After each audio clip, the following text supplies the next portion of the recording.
الحمد لله وكفى والصلاة والسلام على من لا نبي بعده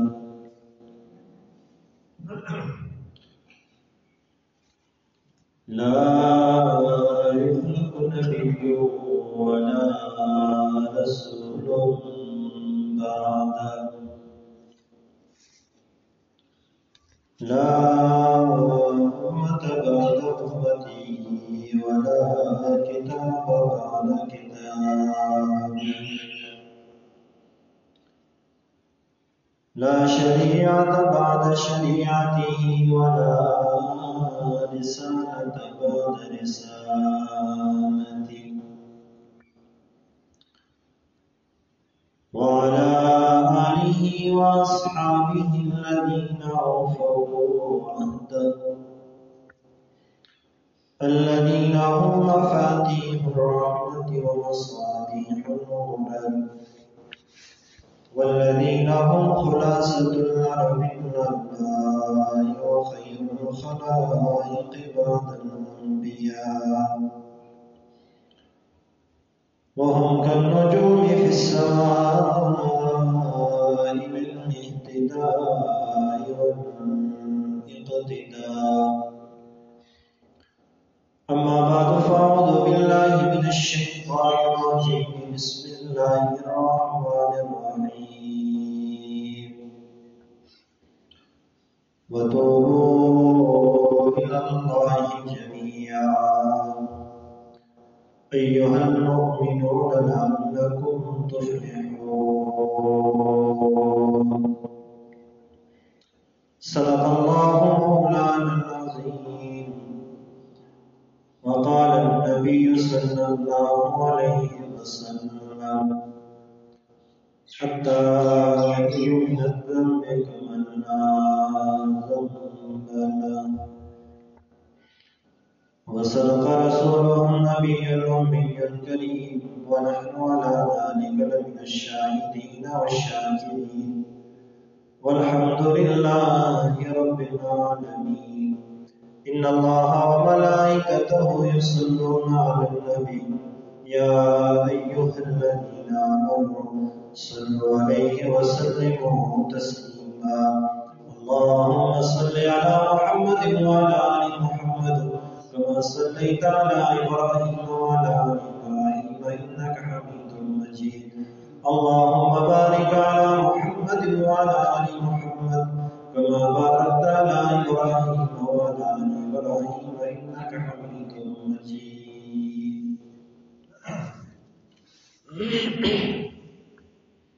میرے واجب محترم انتہائی قابل عزت تکریم و احترام بزرگوں اور دوستوں نوجوان ساتھیوں، آپ حضرات کے سامنے قرآن مجید فرقان حمید کی ایک آیت کریمہ اور حضور سرور کونین صلی اللہ علیہ وسلم کے پاک ارشادات میں سے ایک ارشاد گرامی تلاوت کیا ہے۔ بارگاہ الہی میں دعا گو خالق کائنات قرآن سنت کے آئینے میں ہم سچ کہنے کی توفیق عطا فرمائے اور کہنے اور سننے سے زیادہ ہم سب کو ان پہ ہونے کی توفیق عطا فرمائے۔ دین اسلام کا یہ حسن ہے کہ اللہ تبارک و تعالی نے توبہ کا دروازہ ہر ایک کے لیے کھلا رکھا ہے۔ جتنے بھی مذاہب اللہ رب العزت نے نازل فرمائے ہیں، ہر امت کے لیے توبہ کا دستور موجود تھا۔ اللہ رب العزت نے اس امت کو خصوصی اعزازات سے نوازا ہے۔ باقی امتوں کی توبہ بھی تھوڑی سخت ہوتی تھی، لیکن اس امت کو اللہ نے جو توبہ کا رستہ عطا فرمایا ہے وہ انتہائی آسان عطا فرمایا ہے۔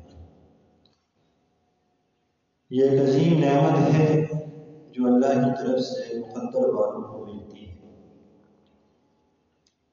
بعض لوگ گناہوں کی دلدل میں پھنسے ہوئے آج توبہ کریں گے، کل کریں گے، آج کریں گے، کل کریں گے، یہ کرتے کرتے قبروں تک پہنچ جاتے ہیں، لیکن توبہ کی توفیق میسر نہیں آتی۔ یہ اس کی طرف سے خصوصی انعام سمجھ لیں، خصوصی کرم سمجھ لیں، جس کو اللہ نزا کے وقت آنے سے پہلے پہلے توبہ کی توفیق دے دے، یہ بڑی غنیمت کی بات ہے۔ انسان کی زندگی اس کے دو بڑے خطرناک دشمنوں کے درمیان گزر رہی ہوتی ہے۔ ایک شیطان ہے جسے قرآن نے بھی عدو مبین کہا ہے، کھلا دشمن ہے، سخت دشمن ہے، جو ہر وقت انسان کے پیچھے لگا ہوا ہوتا ہے۔ اور دوسرا دشمن انسان کا اپنا نفس ہے، وہ بھی اس کا کھلا دشمن ہے۔ ان دو دشمنوں کے درمیان انسان زندگی گزارتا ہے، تو اس زندگی کے سفر میں اس سے خطائیں ہوتی ہیں، کمیاں ہو جاتی ہیں، کوتاہیاں ہو جاتی ہیں، کیونکہ دو دشمن ہیں۔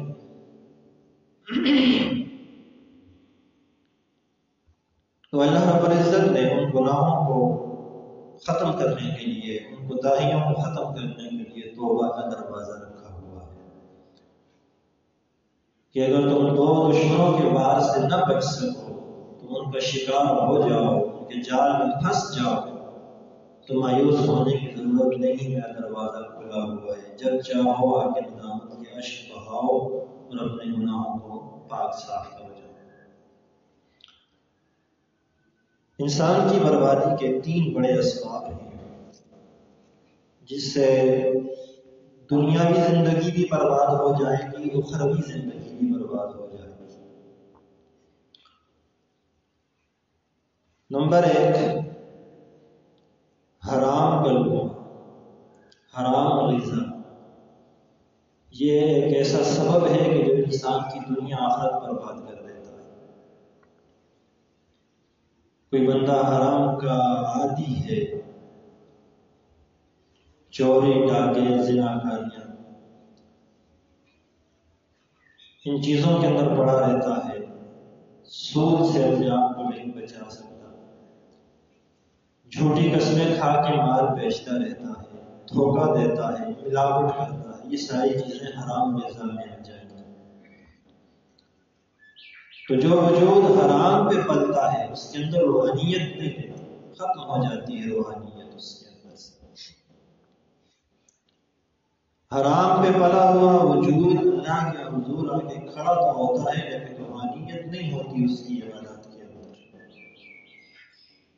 کیونکہ وہ وجود پلا ہی حرام غذا سے۔ اسی لیے تو ایک روایت میں آتا ہے کہ ایک بندہ کعبے کے اندر جا کر رو رو کے مانگ رہا ہوتا ہے، اللہ فرماتے ہیں، حضور علیہ السلام فرماتے ہیں کہ اس کی دعائیں کہاں سے قبول ہوں، حالانکہ اس کا لباس بھی حرام کا ہے، اس کی غذا بھی حرام کی ہے، جن پیسوں سے وہ خرچہ کر کے یہاں تک پہنچے وہ بھی حرام کے ہیں۔ تو یہ سارے کے سارا حرام اپنے اوپر لگا کر، اس حرام کو اپنے وجود کا حصہ بنا کر بیت اللہ کا غلاف پکڑ پکڑ کر دعائیں مانگ رہا ہے، لیکن یہ خالی ہاتھ واپس آئے گا، اس لیے کہ لقمہ حرام اس کا وجود کا حصہ بن چکا۔ تو پہلے اپنے آپ کو اس گندگی سے پاک کرنا ہوگا، پھر روحانیت کو زندہ کرنا ہوگا، حرام غذاؤں سے اپنے آپ کو پاک صاف کر کے پھر جب بندہ اللہ کے حضور آگے کھڑا ہوگا تو اس عبادت کے اندر روحانیت ہوگی، پھر اس عبادت کے اثرات آپ کو نظر آئیں گے۔ آج دیکھیں ہمارے معاشرے میں لاکھوں لوگ حج پہ جاتے ہیں، ہر سال جاتے ہیں، لیکن آپ نے دیکھا کہ ہمارا معاشرہ بدلا ہوا آپ کو نظر آیا ہو؟ حالانکہ وہاں سے جانے والا، وہاں سے واپس آنے والا تو ایسے ہوتا ہے جیسے آج ہی اس کی ماں نے اس کو جانا، گناہوں سے بالکل دھلا دھلایا ہوتا ہے، لیکن معاشرہ پھر بھی نہیں بدل رہا۔ اس لیے حج تو ہوتا ہے لیکن اس کے اندر پھر حرام کی ملاوٹ آ جاتی ہے، حرام کی آمیزش آ جاتی ہے، حرام کے پیسوں سے حج کر کے آ گیا، حرام کھاتا کھاتا گیا اور حج کر کے آ گیا، تو پھر کہاں اس کے اثرات پورے ہوتے ہیں؟ ایک بندہ ساری زندگی سود کھاتے ہوئے گزارے، جھوٹ کا مال کھاتے ہوئے گزارے، حرام کھاتے ہوئے گزارے، چوریاں کرتے ہوئے گزارے، ڈاکے مارتے ہوئے گزارے، اور پھر انہی پیسوں کو خرچ کر کے پھر انہی کو اپنے وجود کا حصہ بنا کے انہی پیسوں سے پلے ہوئے وجود کو لے کے پھر کعبہ کے اندر جائے اور اللہ کو پکڑ کے دعائیں مانگے اور پھر گلے کرے کہ اللہ میری حالت نہیں بدل رہی، میری دعائیں نہیں قبول ہو رہی، کہاں سے قبول ہوگی؟ میرے اپنے لقمے کو حلال کا بناؤ پھر دعائیں قبول ہو۔ لقمہ حرام اگر ایک بندے کے وجود کا حصہ بن جائے تو بعض روایات میں یہ آتا ہے کہ 40 دن تک اس کی عبادت کو قبول نہیں ہوتی، 40 دن تک۔ اور ہاں اس وقت ہمارا معاشرہ تو بد ہی حرام کر رہا ہے۔ بعض لوگ بعض اللہ کے بچنے والے سے مجھے حکم سے بچ جاتے ہیں۔ تو اس لیے انسان کی بربادی کا پہلا سبب وہ حرام لقمہ حرام ہے، حرام غذا ہے۔ دیکھیں آج ہمارے معاشرے میں خنزیر کو تو حرام سمجھا جاتا ہے اس لیے کہ اس کو قرآن نے حرام کہا ہے کہ جھوٹ کے پیسے کو جھوٹ بول کے جو مال تجارت بیچ کے پیسہ کمائیں، اسے حرام نہیں کہا شریعت نے، وہ بھی تو حرام۔ سود کو حرام نہیں کہا شریعت نے، وہ بھی تو حرام۔ جیسے خنزیر حرام ہے، اس کے قریب جانا کوئی گوارا نہیں کرتا، اسی طریقے سے باقی جن چیزوں کو شریعت حرام قرار دے دے وہ سارے لقمے حرام کے حرام، ان سے اپنے آپ کو بچائے جائے۔ انسان کی بربادی کا پہلا سبب۔ دوسرا سبب انسان کی بربادی کا وہ بری مجلس ہے، گناہوں کی مجلس ہے۔ انسان اگر بری مجالس سے نہیں بچے گا نا تو اس کے اندر روحانیت نہیں رہے گی، ختم ہو جائے گا، وہ اندر سے مر جائے گا، اس کا دل مردہ ہو جائے گا۔ اس لیے کہ گندی مجالس میں بندہ بیٹھے گا تو گندا بنے گا، گند لے کے آئے گا، غلاظتیں لے کے آئے گا۔ اب گندگی کے ڈھیر پہ جا کے بیٹھ جائیں تو وہاں سے آپ کی وجود سے بھی پھر بدبو آنا شروع ہو جائے گی، کیونکہ وہاں اپنی صحبت کا ایک اثر ہوتا ہے۔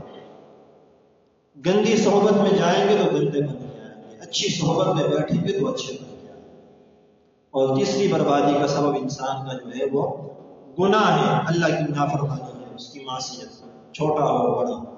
ہاں ہم تو سوچتے خیر ہے یہ گناہ چھوٹا سا ہے، معمولی بات ہے، اتنی بڑی بات نہیں۔ روایات بعض نے فرمایا علماء کرام نے یہ نہ دیکھا کرو کہ گناہ چھوٹا ہے، تم یہ دیکھا کرو کہ تم نافرمانی کس کی کر رہے ہو۔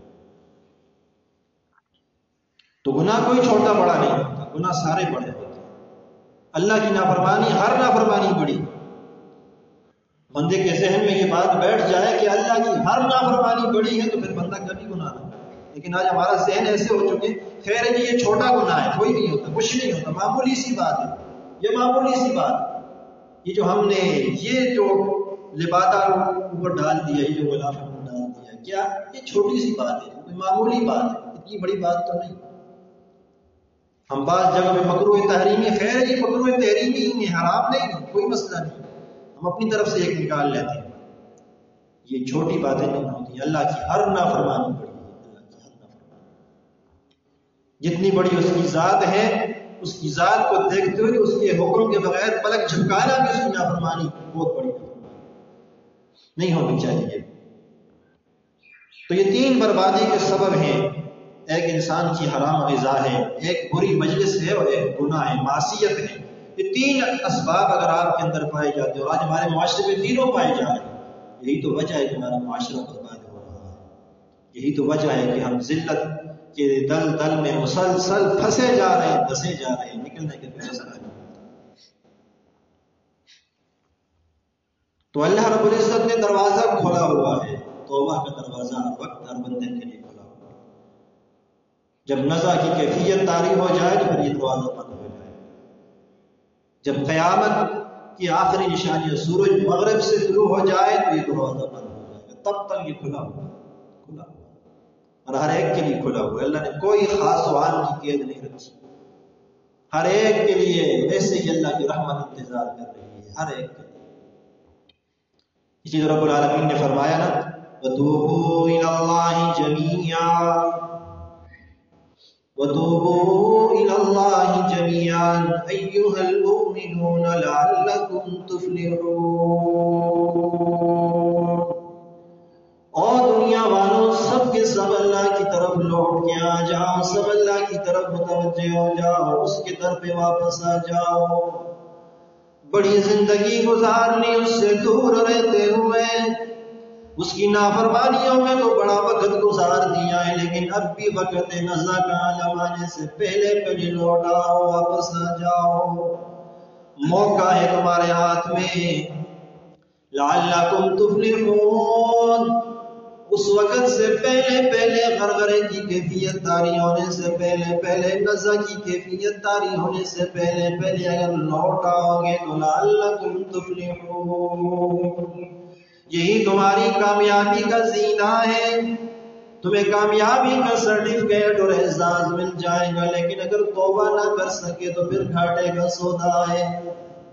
کہیں ایسا نہ ہو اس کے دربار میں اپنے کندھوں پہ ایسے گناہوں کا بوجھ لے کے چلے جاؤ کہ جن کو وہاں پہ معافی نہ مل سکے۔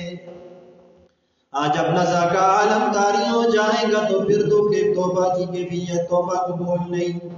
پھر میدان محشر میں جب تمہارا رجسٹر تمہارے سامنے کھولا جائے گا تو اس وقت کہو گے آئے کاش توبہ کر لوں، اس وقت توبہ نہیں ہوگی۔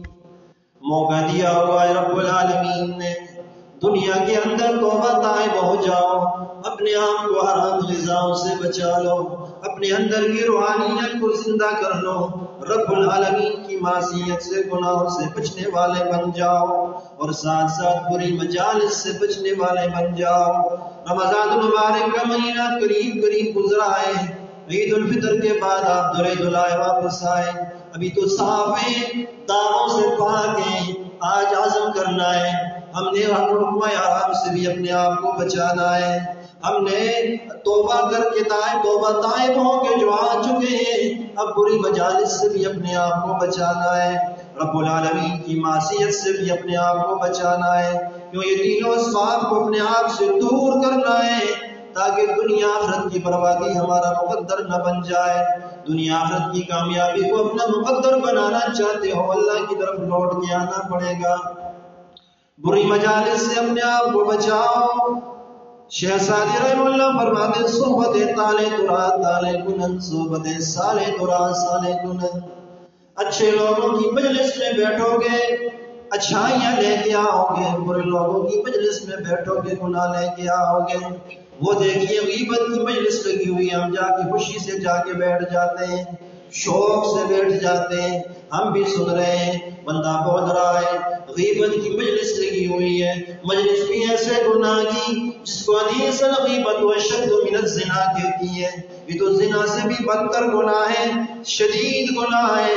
ہم اس مجلس کے اندر لذتیں لے لے کے بیٹھے ہوتے ہیں، جی ہمیں تو بڑا مزہ آ رہا ہوتا ہے، بڑا لطف حاصل کر رہے ہوتے ہیں، بڑا سرور مل رہا ہوتا ہے، کیوں جی غیبت ہو رہی ہے، دوسروں کی برائیاں بیان ہو رہی ہیں، ہم جا کے بیٹھ جاتے ہیں۔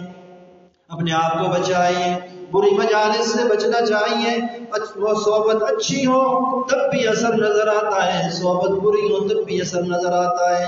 شیخ سعدی رحمہ اللہ صحبت کے اثر ہی کے متعلق ارشاد فرماتے ہیں، ایک مرتبہ پرانے زمانے کی بات ہے، اس دور میں لوگ مٹی سے اپنے وجود کو پاک کیا کرتے تھے، غسل میں مٹی کا استعمال کیا کرتے تھے۔ شیخ سعدی رحمہ اللہ فرماتے ہیں میں حمام کے اندر گیا، غسل خانے کے اندر جاتا ہوں، ایک مٹی کا ڈیلا باہر سے ساتھ لے کے جاتے ہیں غسل کرنے کے لیے، مٹی کا ڈیلا لے کے گئے، اندر جا کے غسل کرنے لگے، اپنے وجود پہ ملنے لگے تو مٹی کے سے اندر سے خوشبوئیں پھوٹ رہی ہیں، مٹی کے اندر سے خوشبوئیں آ رہی ہیں۔ شیخ سعدی رحمہ اللہ مٹی سے مخاطب ہوتے ہیں، فرماتے ہیں گلے خوشبوئیں در حمام روزے، گلے خوشبوئیں در حمام روزے، رسید از دست محبوب بدستم۔ شیخ سعدی رحمہ اللہ فرماتے ہیں وہ مٹی کا ڈیلا، میں اس سے مخاطب ہوں، مٹی کے ڈیلے روزانہ غسل کرتا ہوں، باہر سے مٹی اٹھا کے لاتا ہوں، کبھی مٹی سے خوشبو نہیں آئی، آج مٹی کا ڈیلا اٹھا کے لایا ہوں، تیرے اندر سے خوشبوئیں کیسے پھوٹ رہی ہیں، تیرے اندر سے خوشبوئیں کیسے آ رہی ہیں۔ بدو گفتہ کہ مشکی عام بیری، بدو گفتہ کہ مشکی عام بیری، کہ از بوئے دلاویز تو مستم، او مٹی کے ڈیلے تو مشک ہے یا عنبر ہے، آج تو تیرے اندر سے خوشی پھوٹ رہی ہے، آج تو تیرے اندر سے عنبر کی خوشبوئیں مہکاریں پھوٹ رہی ہیں، کیا وجہ ہے تو تو مٹی، لیکن آج خوشبوئیں کہاں سے آ رہی ہیں؟ وہ مٹی آگے سے کیا کہتی، بگفتہ من گلے ناچیز بودم، بگفتہ من گلے ناچیز بودم، ولیکن بدت باغ النشستم۔ او بابا میں ہوں تو مٹی، لیکن اللہ نے کرم فرمایا، میں تو ایک عام سی مٹی تھی، میرے اوپر گلاب کا پودا اگایا، اللہ رب العزت کے کرم سے وہ گلاب کا پودا جوان ہوا، اس کے ساتھ پھول لگے، اس کی پتیاں خشک ہو کر گرتی رہیں، میرے اوپر آ کے پڑتی رہیں، اور میں نے کافی عرصہ اس گلاب کے پھول کی پتیوں کی صحبت میں گزارا ہے، میں تو آج تک اس کی صحبت میں گزار کے آئی ہوں۔ جمال ہم نشیں در من اثر کردہ، جمال ہم نشیں در من اثر کردہ، وگرنہ ہم حق حاکم کے شد نستم۔ شیخ سعدی رحمہ اللہ فرماتے ہیں وہ مٹی مجھ سے مخاطب ہو کے کہتی ہے، بابا میں تو مٹی تھی، میرے اوپر گلاب کی پتیاں جھڑتی رہی، میں نے ان کی صحبت میں گزارا ہے، وقت گزارا ہے، میرے اندر سے آنے والی خوشبو میرا کمال نہیں، گلاب کی پتیوں کی صحبت کا کمال ہے۔ صحبت اچھی ہو تو مٹی گلاب کے پھول کی صحبت اختیار کرے تو خوشبوئیں میں، اور صحبت بری ہو، انسان ہے، اشرف المخلوقات ہے، یہ گندوں کی صحبت میں بیٹھے گا تو کل انعام پر منزل بن جاتا ہے، یہ جانوروں سے بھی بدتر بن جاتا ہے۔ تو بری صحبت، بری مجالس سے اپنے آپ کو بچا، یہ تباہی کا اور بربادی کا سبب ہے۔ تو میرا عزیز دوستو، اللہ رب العزت نے ہمارے لیے دروازہ کھولا ہوا ہے۔ روایات میں آتا ہے کہ رب العالمین تو اپنے بندے کو گناہوں کی حالت میں دیکھنا ہی نہیں چاہتے۔ دیکھیں ماں ہے نا، ماں اپنے بچے سے بڑا پیار کرتی ہے، اگر بچے کے ساتھ گندگی لگی ہوئی ہو، کپڑے گندے ہو، ناپاک ہو، اس کے ساتھ کوئی چیز لگی ہو تو وہ ماں برداشت نہیں کرتی، وہ جلدی بلاتی ہے، جلدی ہے میرا بیٹا جلدی میرے پاس آئے اور میں اس کو پاک صاف کر دوں تاکہ اس سے خوشبو آئے، بدبو نہ آئے۔ رب العالمین تو 70 ماؤں سے زیادہ اپنے بندے سے پیار کرتا ہے، پھر وہ اپنے بندے کو گناہوں میں کھڑا ہوا نہیں دیکھ سکتا، اس کی رحمت منتظر ہوتی ہے، اس کی رحمت انتظار کر رہی ہوتی ہے، کب میرا بندہ تھک جائے گا تو ادھر سے لوٹ کے واپس میرے پاس آئے گا۔ لیکن آج ہم گناہوں کے اندر اس قدر لذتیں حاصل کر رہے ہیں، ہم نے کبھی سوچا ہی نہیں کہ گناہ کا اثر کتنا ہوتا ہے۔ بعض گناہ ایسے ہوتے ہیں، بعض گناہ تو صرف گناہ ہوتے ہیں، لیکن بعض ایسے ہوتے ہیں جو نیکیوں کو بھی کھا جاتے ہیں۔ یہ آپ کو اندازہ ہوگا کہ بعض گناہ نیکیوں کو کھا جاتے ہیں، جس طرح حسد کے بارے میں آتا ہے کہ حسد نیکیوں کو کھا جاتا ہے، جیسے کہ آگ خشک لکڑی کو کھا جاتی ہے، جلا کے راکھ کر دیتی ہے، ایسے حسد نیکیوں کو جلا کے راکھ کر دیتا ہے، کھا جاتا ہے، ختم کر دیتا ہے۔ اور ایک روایت ہے، اس روایت کے اندر حضرت عبداللہ ابن مسعود رضی اللہ تعالیٰ روایت کرتے ہیں کہ میدان محشر میں ایک بندہ آئے گا جس کے پاس بہت ساری نیکیاں ہوں گی، اور وہ سمجھ کیا رہا ہوگا، یرا انہا ستنجی، وہ خوش ہوگا کہ میرے پاس تو ڈھیروں نیکیاں ہیں، آج بچ جاؤں گا، آج تو نیکیوں کی بدولت سیدھا جنت میں چلا جاؤں گا، آج نیکیوں کی بدولت مجھے نجات مل جائے گی۔ وہ خوش ہو رہا ہوگا کہ نیکیوں کی بدولت میں جنت میں چلا جاؤں گا۔ اتنے میں اعلان ہوگا کہ یہ بندہ وہ ہے جس نے فلاں پہ ظلم کیا، فلاں پہ ظلم کیا، فلاں پہ ظلم کیا۔ روایات میں حضرت عبداللہ ابن مسعود رضی اللہ عنہ فرماتے ہیں کہ ایسا ہوگا کہ پھر اللہ تبارک و تعالیٰ فرمائیں گے امحو من حسناتہ، اس کی نیکیوں سے پیمنٹ کرتے چلے جاؤ، اس کی نیکیاں دیتے جاؤ، جو اس کے اوپر ذمہ حقوق ہیں ان کو پورا کرتے چلے جاؤ، پھر اس کی نیکیاں ختم ہوں گی۔ تو روایت کے اندر صاف الفاظ ہیں فما تبقی لہ من حسنہ، ابھی جس کے پاس اتنی نیکیاں تھیں بڑا خوش ہو رہا تھا کہ نیکیوں کے بدولت آگے جاؤں گا، ابھی جب یہ حساب و کتاب دے کے فارغ ہوگا تو اس کے پاس ایک نیکی بھی نہیں بچے گی۔ یہ گناہ ایسے کر کے آیا کہ جو میدان محشر میں جا کے اس کی نیکیوں کو کھا گئے، ہڑپ کر گئے، ختم ہوگی نیکیاں، ابھی ڈھیروں نیکیاں اس کے پاس تھیں، ابھی ایک نیکی جس کے پاس نہیں بچی۔ تو گناہوں کو معمولی نہ سمجھے، گناہ 3 قسم کے ہوتے ہیں۔ ایک گناہ وہ ہیں جو ذنب یغفر، جن کی معافی کے لیے معافی مل سکتی ہے، جن کے گناہوں کی آگے سے، اور وہ گناہ کون سے؟ گناہ کبیرہ اور صغیرہ ہے۔ ان سے گناہ معاف ہو جائے. اور ایک گناہ ہے شرک، ذنب لا یغفر، یہ معاف نہیں ہو، یہ توبہ کے بغیر معاف نہیں ہو. یہ جب میدان محشر میں اگر چلا گیا توبہ کیے بغیر، مشرک وہاں چلا گیا تو معاف نہیں ہو، یہ کبھی نہیں. قرآن کا اٹل فیصلہ ہے ان اللہ لا یغفر یشرک بہ ویغفر ما دون ذلک لمن یشاء. سب معاف ہو جائیں گے، یہ معاف نہیں ہو. اور تیسرا گناہ وہ ہے یجازی بھی، جس کا بدلہ دینا پڑے.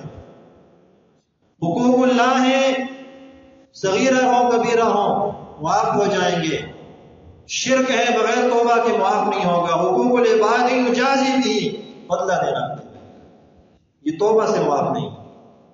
حقوق العباد توبہ سے معاف نہیں ہوگی. میدان محشر میں جا کے بندہ لے گا، نہیں چھوڑے گا، کیونکہ وہ دن ایسا ہوگا نفس نفسی کا عالم ہوگا. وہاں پر تو ہر بندے کو نیکی کی تلاش ہوگی، وہاں بندہ کون چھوڑتا ہے. تو ندامت اگر گناہوں پر ہو جائے تو جس ندامت سے بھی اللہ تعالیٰ کو تو اپنے بندے سے اتنا پیار ہے، اس نے اپنے بندوں کی جو توبہ کا دروازہ کھولا ہوا ہے نا، اپنے بندوں سے اس رب کو اتنا پیار ہے کہ اس نے یہ توبہ کا دروازہ کھول کر ہمارے لیے ایک اعزازیہ دے دیا ہے کہ تم ندامت کا ایک احساس لے کے میرے پاس آؤ، ندامت کا احساس لے کے میرے پاس آؤ. تمہارے اشک، تمہارے آنسو ابھی آنکھوں سے چھلک کر رخسار پر ٹہل رہے ہوں گے، میں اس سے پہلے تمہارے گناہوں کو معاف کروں. یہ تو اس کی رحمت ہے، وہ تو معاف کرنے کے لیے منتظر بیٹھا، لیکن کوئی جانے والا تو نہیں. حضرت ابو ہریرہ رضی اللہ تعالیٰ عنہ فرماتے ہیں، روایت کرتے ہیں ایک شخص کے بارے میں کہ اس شخص وہ بڑا گناہ گار تھا. اس نے اپنے بیٹوں سے کہا جب میں مر جاؤں نا تو مجھے جلا دینا، جلا کے راکھ کر دینا، اور میری راکھ کے کچھ حصے پانی میں بہانا، کچھ پہاڑوں پہ جا کے بکھیر دینا، کچھ ہواؤں کے اندر اڑا دینا. باپ کی وصیت تھی، بیٹوں نے ایسا ہی کر. اللہ تو قادر ہے نا، اللہ تو دوبارہ اٹھائے گا. ہم تو یہ سمجھتے ہیں کہ ہمیں تو قبر میں دفنایا جائے گا تو وہی اٹھ کے آئے گا، وہ تو ذرات کو جمع کرنے پر بھی قادر ہے. اس کے ذرات پانی میں بہا دیے، اس کے ذرات ہواؤں میں اڑا دیے، اس کے ذرات پہاڑیوں پہ جا کے بکھیر دیے. یوں ہی جب یہ بکھیرے، اللہ نے ہواؤں کو حکم دیا، پانی کو حکم دیا کہ اس کے ذرات کو اکٹھا کر دیا جائے. وہ ذرات اکٹھے ہوئے، اللہ نے اس بندے کو وجود دیا، ادھر کھڑا کیا اپنے بندے کو اپنے سامنے. بتا بندے، تو نے کیوں کہا تھا تجھے جلا دیا جائے؟ تو نے کیوں کہا تھا تیری راکھ کو ہواؤں میں پانی میں بکھیر بہا دیا جائے؟ تو نے کیوں کہا تھا ایسا؟ وہ بندہ کہے گا من خشیت کا انت تعالی، باری تعالیٰ تیرے ڈر سے میں نے کہا تھا ایسا. ڈر رہا تھا، ساری زندگی نافرمانیوں میں گزاری ہے، رب کو کیا منہ دکھاؤں گا، اس کے سامنے کیسے جاؤں گا؟ اس خوف کی وجہ سے باری تعالیٰ میں نے ایسا کیا ہے. تو اللہ تعالیٰ فرمائیں گے ٹھیک ہے، تیرے دل میں میری خوف تو آیا ہے، اتنا ہی آ گیا تو بیٹی کافی فغفر اللہ. روایت میں آتے ہیں ابو ہریرہ رضی اللہ عنہ فرماتے ہیں اللہ تعالیٰ فرمائیں گے جا میں تجھے معاف کر، جا تیری بخشش کر دی. کس وجہ سے؟ کہ صرف دل میں خوف تھا کہ میں رب کے سامنے کیسے جا کے کھڑا، میں رب کو حساب کیسے دوں گا. صرف اتنی بات پر اللہ نے اس کو معاف کر دیا. تو اس احساس ندامت شرط ہے، ہم اپنے جرم کو جرم سمجھیں اور اس کے در پہ آ جائیں کہ باری تعالیٰ ہم سے غلطی ہو گئی تو ہمیں معاف کر دیں. اس کی رحمت ہمارا انتظار کرتی ہے. اس لیے فرمایا توبوا الی اللہ جمیعا، توبہ کر لو، اس کی در پہ آ جاؤ. التائب من الذنب کمن لا ذنب له، توبہ گناہوں سے توبہ کرنے والا ایسا ہے جیسے اس نے گناہ کیا ہی کوئی نہیں ہے ہی نہیں کوئی گناہ اس نے. بنی اسرائیل کا وہ کفر کا واقعہ بھی آپ کو یاد ہوگا. زانی شخص تھا، کوئی گناہ ایسا نہیں تھا جو اس نے نہ کیا، کوئی گناہ ایسا نہیں. اور ایسا عیاش قسم کا انسان تھا کہ روزانہ نئی لڑکی لاتا تھا زنا کرنے کے لیے. روزانہ ہر رات نئی لڑکی آتی تھی اس کے بستر پہ، بڑا پیسہ اٹھاتا تھا. ایک رات 60 دینار دے کر ایک عورت کو لے کے آیا. 60 دینار کے بدلے ایک نوجوان خوبصورت و شیزہ لے کے آیا ہے. رات کا وقت ہوا، 60 دینار اس کے حوالے کیے. قریب آنے لگا بدکاری کے لیے، دیکھتا کیا ہے وہ عورت کانپ رہی ہے، آنکھوں سے آنسو جاری ہیں، کانپ رہی ہیں، بدن پہ تھر تھراٹ ہے، چہرے کے رنگ اڑا ہوا ہے. کہنے لگا اپنی مرضی سے آئی ہو، سودا کر کے آئی ہو، 60 دینار تو لے گی، اب روتی کیوں، اب کانپتی کیوں؟ وہ عورت کہنے لگی کہ بل زانیہ نہیں ہو، طائف نہیں ہو، آج مجھے بھوک نے مجبور کر دیا کہ آج اپنا جسم بیچنے پر مجبور ہو گئی ہوں، بھوک نے اتنا ستایا ہے کہ آج آ کے تیرے سامنے مجھے اپنا بدن بیچنا پڑ رہا ہے، اپنا وجود بیچنا پڑ رہا ہے، اس لیے تیرے در پہ آئی ہوئی ہوں۔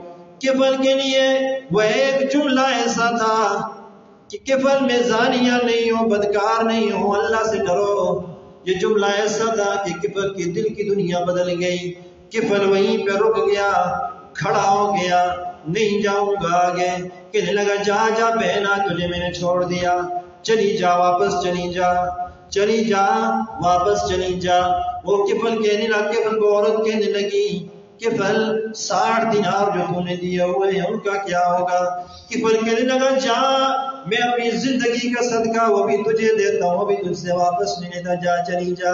اور آج کفل کو کیا پتا تھا وہ عورت وہاں سے اٹھ کے باہر نکلتی ہے، کفل کو کیا پتا کہ آج اس کی زندگی کی آخری رات ہے، کفل کو کیا خبر کہ آج اس کو رات کو اللہ کے دربار میں حاضری دینی پڑے گی۔ وہ عورت گھر سے، اس کے گھر سے باہر نکلی، ادھر اس کے لیے اسرائیل علیہ السلام پہنچایا، موت کا فرشتہ پہنچایا، اس کے اوپر آیا، اس کی موت واقعہ ہو گئی۔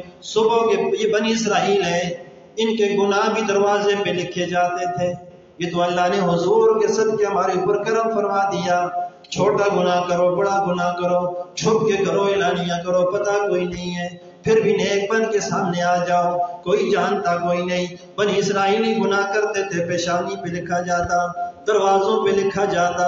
آج کفل دنیا سے گیا ہے، لوگ تو اس بات کے انتظار میں تھے صبح کو کفل کے دروازے پہ اس کا زنا لکھا ہوا آئے گا، کفل کے دروازے پہ اس کی بدکاریاں لکھی ہوئی آئیں گی، کفل کے دروازے پہ اس کے گناہوں کی کارگزاریاں لکھی ہوئی آئیں گی۔ آج کفل کے دروازے پہ آ کے دیکھتے کہ ان اللہ قد غفر للکفل، اللہ نے کفل کو معاف کر دیا، اللہ نے کفل کو گناہوں کو معاف کر دیا۔ کیوں معاف کیا؟ صرف خوف اللہ کا آ گیا، دل میں احساس ندامت ہو گیا۔